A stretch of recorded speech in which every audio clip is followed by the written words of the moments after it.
गणेशाय नमः। ओम श्री परमात्मने नमः। संक्षिप्त गरुड़ पुराण आचार कांड अध्याय 116 से 121। अध्याय 116 तिथि आदि व्रतों का वर्णन। ब्रह्मा जी ने कहा, हे व्यास, अब मैं व्रतों का वर्णन करूंगा जिनको करने से प्राणी को भगवान हरि सब कुछ प्रदान करते हैं। सभी मास, सभी नक्षत्र, सभी तिथि और सभी दिनों में हरि का पूजन होता है। एक भक्त नक्त, उपवास अथवा फलाहार व्रत करने से व्यक्ति को भगवान हरि धन, धान्य, पुत्र, राज्य और विजय आदि प्रदान करते हैं। प्रतिपदा तिथि में वैश्वानर तथा कुबेर पूजे हैं। वे साधक को अर्थ लाभ कराते हैं। प्रतिपदा तिथि में तथा अश्विनी नक्षत्र में उपवास करने वाले साधक के द्वारा पूजित ब्रह्मा उसे लक्ष्मी प्रदान करते हैं। द्वितीय तिथि में यमराज एवं भगवान लक्ष्मी नारायण उस व्रती को अर्थ लाभ कराते हैं। तृतीय तिथि में गौरी, विघ्न विनाशक गणेश तथा शिव, ये तीन देव पूजे हैं। चतुर्थी को चतुर्विहु भगवान विष्णु, पंचमी को हरि, षष्ठी को कार्तिकेय और रवि तथा सप्तमी को भगवान भास्कर की पूजा करनी चाहिए। ये उपासक को अर्थ लाभ कराते हैं। अष्टमी तिथि में दुर्गा और नवमी तिथि में मातृका तथा दिशाएं पूजित होने पर अर्थ प्रदान करती हैं। दशमी तिथि में यमराज और चंद्र तथा एकादशी तिथि में ऋषि गणों की पूजा करनी चाहिए।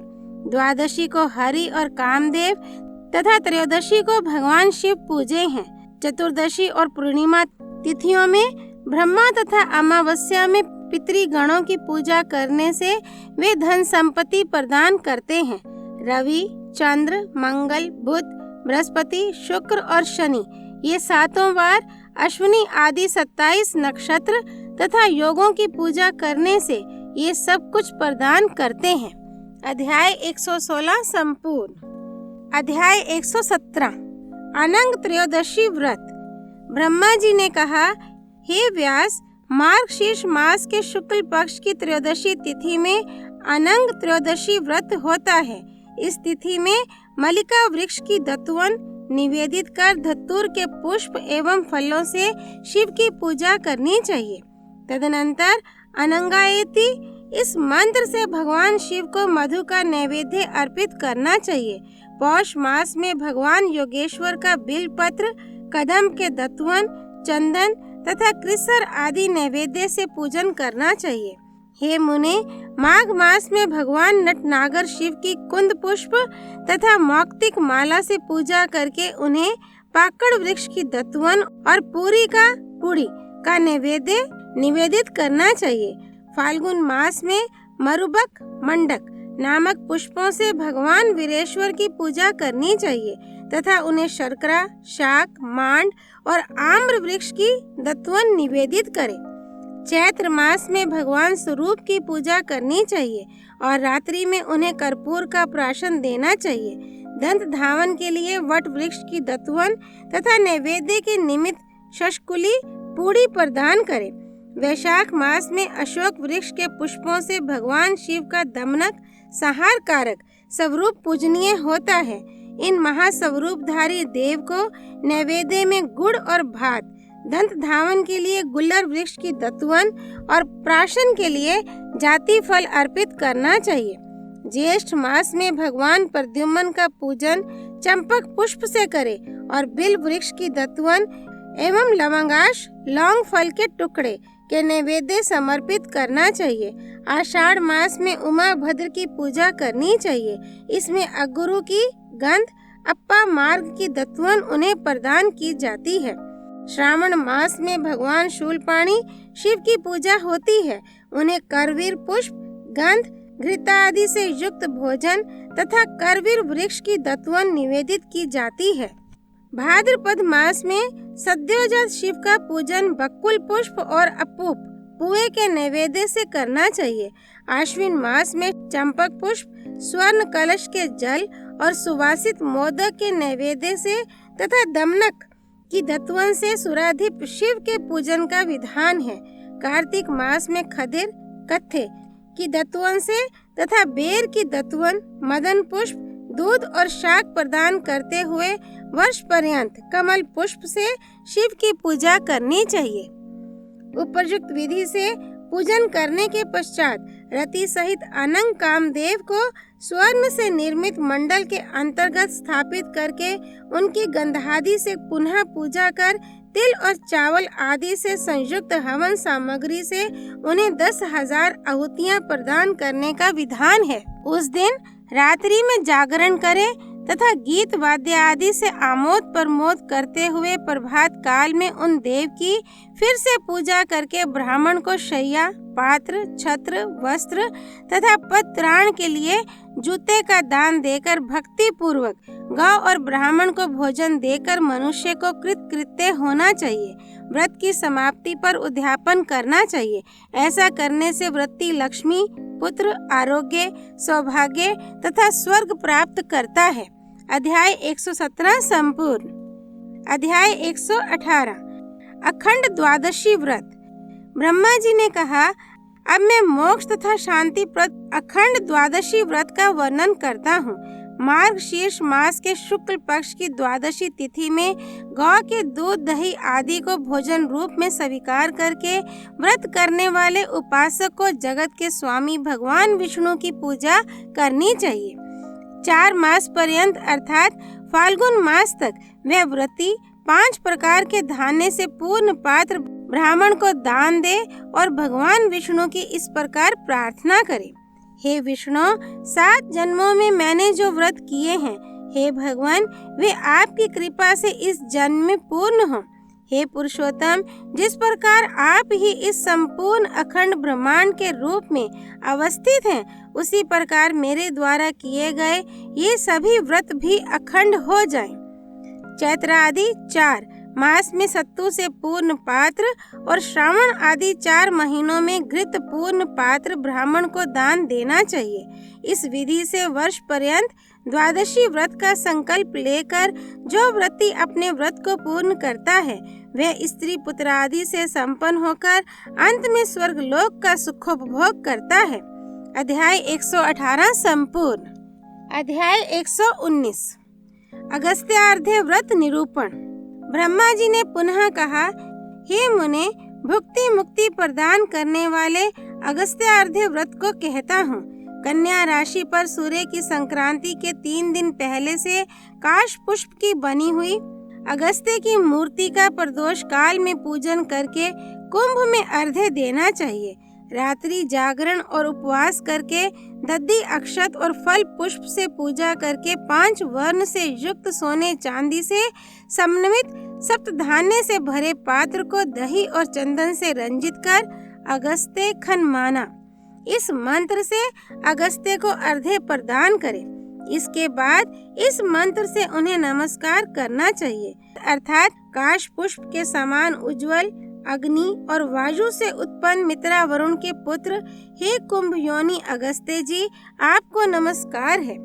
शूद्र, स्त्री आदि इसी विधि से अगस्त्य के लिए धान, फल और रस प्रदान करे तथा ब्राह्मण को स्वर्ण और दक्षिणा से युक्त घट प्रदान करे।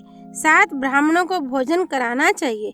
इस प्रकार वर्ष भर अगस्त्यार्घ्य व्रत करने वाला सभी प्रकार के श्रेय प्राप्ति का अधिकारी हो जाता है। अध्याय 119 संपूर्ण। अध्याय 120 रंभा तृतीया व्रत। ब्रह्मा जी ने कहा, अब मैं सौभाग्य, लक्ष्मी तथा पुत्र आदि से संपन्न करने वाले रंभा तृतीया व्रत को कहूँगा। ये व्रत मार्गशीर्ष मास के शुक्ल पक्ष तृतीया तिथि को किया जाता है। इस तिथि को उपवास रखकर व्रती कुशोदक हाथ में लेकर बिल्व पत्र से महागौरी की पूजा करे। इस पूजन में कदम्ब वृक्ष की दतवन का प्रयोग करना चाहिए, किंतु पौष मास में मरुबक के पुष्पों से पार्वती के पूजन का विधान है। व्रती इस मास के व्रत में मात्र कर्पूर का सेवन कर उपवास करता हुआ उन गौरी को कृसर, तिल चावल का सिद्धान का नैवेद्य एवं मलिकाओं की दत्वन अर्पित करे। माघ मास में व्रत के दिन घृत पान कर उपवास करते हुए व्रती को कलहार पुष्प, श्वेत कमल से सुभद्रा देवी की पूजा करके उन्हें मंड का नैवेद्य समर्पित करना चाहिए। फाल्गुन मास में गोमती की पूजा का विधान है। कुंद पुष्प से उनकी पूजा करके उसी की नाल को दत्वन रूप में उन्हें निवेदित करे और स्वयं जीवंती का भक्षण कर शशकुली पूड़ी का नैवेद्य लगाए। चैत्र मास में भगवती विशालाक्षी को दमनक पुष्प, तगर काष्ठ की दत्वन और कृष्णान का नैवेद्य अर्पित करके स्वयं दही का प्राशन करे। वैशाख मास में श्रीमुखी देवी की पूजा कर्णिकार कनेल के पुष्प, वट वृक्ष की दत्वन से करनी चाहिए और वृत्ति को अशोक कलिका का प्राशन करना चाहिए। ज्येष्ठ मास में नारायणी देवी का पूजन शतपर्णी चितवन के पुष्प एवं दत्वन से होता है। इस पूजा में देवी को खांड का नैवेद्य प्रदान कर स्वयं उपासक लौंग का भक्षण करे। आषाढ़ मास में माधवी की पूजा करनी चाहिए। इस मास में वृत्ति तिल का प्राशन करे और भगवती माधवी की बिल्व पत्र से पूजा कर खीर और वटक, घृत पक्व, मधुर पिष्टक का नैवेद्य अर्पित करे। इस पूजन में देवी के लिए गुल्लर की दत्वन प्रदान करनी चाहिए। श्रावण मास में शीरान तथा मल्लिका की दत्वन देकर तग्गर के फूल से श्री देवी की पूजा करनी चाहिए। भाद्रपद मास में सिंघाड़े का आहार कर वृत्ति को उत्तमा देवी के लिए गुड़ का नैवेद्य अर्पित करके पद्म पुष्पों से पूजा करनी चाहिए। आश्विन मास में राजपुत्री का पूजन जपा पुष्प से करके उन्हें जीरे से सुवासित अन्न का नैवेद्य अर्पित कर रात्रि में प्राशन करना चाहिए। कार्तिक मास में पद्मजा देवी का जाति नामक पुष्प एवं कृष्णांश के नैवेद्य से पूजन होता है और उपासक को पंचगव्य का प्राशन करना चाहिए। इस प्रकार मार्गशीर्ष से कार्तिक मास तक वर्ष की समाप्ति पर सपत्नीक ब्राह्मणों को घृतोदन, घृत में पका तंडुल देकर उनका पूजन करना चाहिए। उसके बाद पार्वती और शिव की गुड़ आदि से बने नैवेद्य, वस्त्र, छत्र और सुवर्ण आदि से पूजा करके गीत वाद्य आदि से रात्रि जागरण करते हुए प्रातः गौ आदि का दान देना चाहिए। ऐसा करने से वृत्ति को सब कुछ प्राप्त हो जाता है। अध्याय 120 संपूर्ण। अध्याय 121 चातुर्मास्य व्रत का निरूपण। ब्रह्मा जी ने कहा, अब मैं चातुर्मास्य व्रत को कहता हूँ। इस व्रत का आरंभ आषाढ़ मास की एकादशी या पूर्णिमा तिथि में सब प्रकार से भगवान हरि का पूजन करके करें।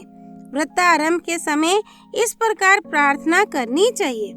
हे देव, आपके समक्ष मैंने इस व्रत को ग्रहण किया है। हे केशव, आपके प्रसन्न होने पर मुझे निर्विघ्न सिद्धि प्राप्त हो। हे देव, ग्रहण किए गए इस व्रत की अपूर्णता में ही यदि मैं मृत्यु को प्राप्त हो जाता हूँ तो भी हे जनार्दन, आपकी कृपा से यह मेरा व्रत पूर्ण हो। इस प्रकार हरि का पूजन करके व्रत, पूजन और जपा आदि का नियम ग्रहण करना चाहिए। जो हरि के व्रत को करने की इच्छा करता है उसके समस्त पाप नष्ट हो जाते हैं। साधक स्नान करके भगवान हरि का पूजन कर इस पूजा तथा जपा आदि की विहित क्रियाओं की पूर्ति का संकल्प ले तथा आषाढ़ आदि 4 मासों तक एक भक्त व्रत करता हुआ विष्णु की पूजा करे। ऐसा करने वाला विष्णु के परम पवित्र निर्मल लोक में चला जाता है।